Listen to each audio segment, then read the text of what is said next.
Hey guys, today in this video we are learning recursion. So it is a function that is calling itself again and again, and until it reaches the base condition it calls itself.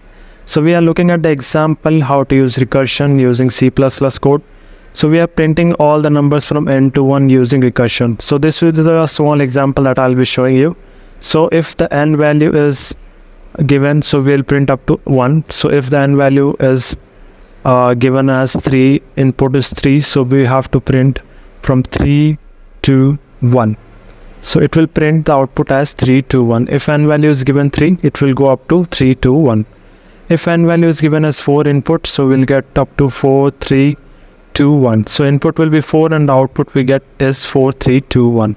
So this is the sample input, which is 3, and as you can see 3 and 4 are the sample inputs, and the result you can see on the screen. These are the following output that should we get when we call recursive code or write a recursive code. We need to write a recursive code so that we get the following output shown on the screen.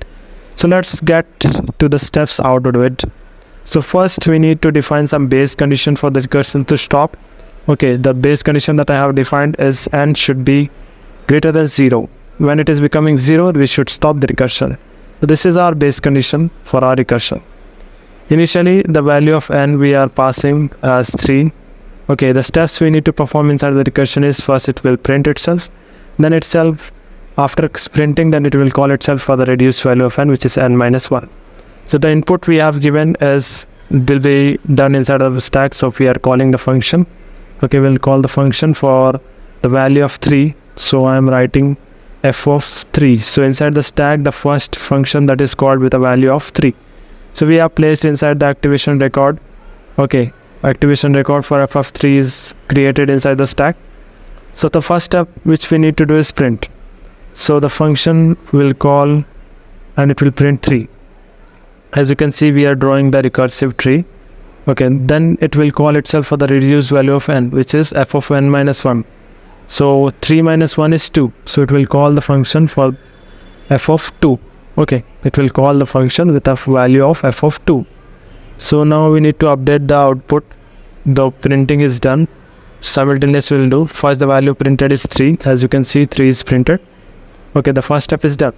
Second step is not done yet because it is a recursive call. So again we need to update the stack. We need to update the stack. Okay, we need to update the stack for f of 2.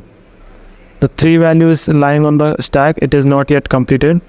So 2. Now 2 is greater than 0. Again a fresh call is made and the value is printed on the screen. So f of 2 will print. Sorry, this is not the way. We have to call from here. Let me remove it. Okay, let me remove it. Yeah, from this side we need to call. So it will print 2 on the screen. Okay, it will print 2 on the screen. Again it will make a fresh call for reduced value of n. It will make a fresh call for the reduced value of n. These are the 2 steps we need to complete while dealing with recursion. So it is making a fresh call for f of 1. Okay, both the steps are completed, but this is half completed f of 1. There is a fresh call made, but the first step which is printing, which is done. So it will print 2 on the console. This call is being updated on the stack. Let me update it on the stack. So the again fresh call is made for f of 1. Okay, this fresh call is made for f of 1. It will check if 1 is greater than 0, condition true, value 1 is greater than 0, it will perform again these 2 steps freshly. So first it will print. So it will print 1 on this console. Again it will call itself for reduced value of n, which is step 2. Okay, so it will call itself, the function will call itself for f of 0. So 1 minus 1 is 0, so it will call itself for f of 0. So and let me update the output, which we get is 3 to 1. Now it will making a fresh call for f of 0. Okay, now the fresh call is made with a value of 0. The function is calling itself for the value of 0. 0 is not greater than 0, so that this base condition is not satisfied, so it will not do these 2 steps. Okay, these 2 steps will not be performed, so this call terminates here. The call is being terminated here. But let me update the stack. F of 0 is completely done. It is not calling itself. The call is terminated, so it gets back to the previous call stack. So f of 0 will be removed from the activation record. Okay, it is removed from the activation record. Again the call goes back to f of 1. F of 1, as you can see, both the steps are completed. both the steps were completed here. So the call stack value f of 1 is removed from the stack. As both the steps are completed, the caller goes back to f of 2. As you can see, f of 2 also both the steps are completed. So we need to update the stack. This value of f2 is also removed from the stack. Now the caller goes back to f of 3.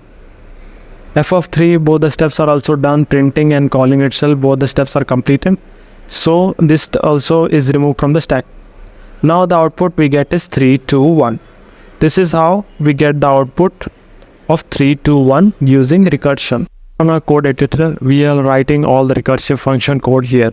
So let me include all the header files. We are using cout and scene, so we are using header file iostream. So this is the basic thing that we do in C++. We are not bothered about that. We are bothered about the recursive code. Okay, recursive function that we are making. Let me write the recursive function. It is not taking any return type or not returning anything. So we are writing void fun. It is taking parameter as n. So we'll pass the value of n.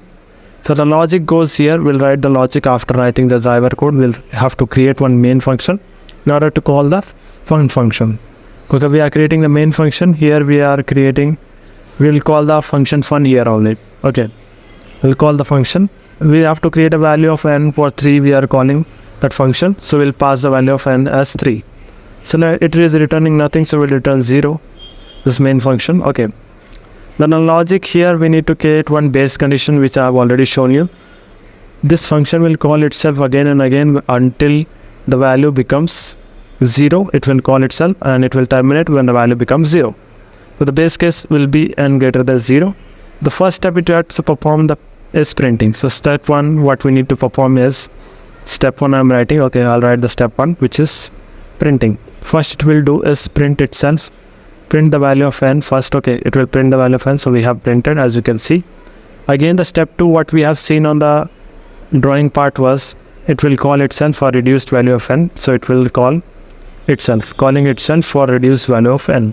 So how we'll call itself, I'll show. We'll have to do only is we have to call function fun. Okay, we have to call function fun and pass n minus 1. So it will update n value on each call and it will reduce one by one after printing.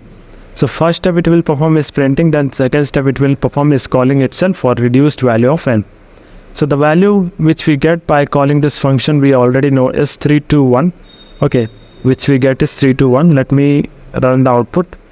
It is taking a bit time. Okay, so as you can see we get an output of 321. Okay, 321. This is perfectly working. Okay, this is perfectly working. Let me update it for value of 5. Okay, what it will give output when we pass n value as 5. So it should give the output as 54321. So we are getting 54321 as output. Perfect. Now let's update the n value and check for some more test cases. Okay, we'll pass the n value as 10.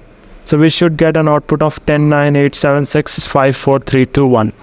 So we get an output of 109876544321. So see you in the next video. Like and share for more.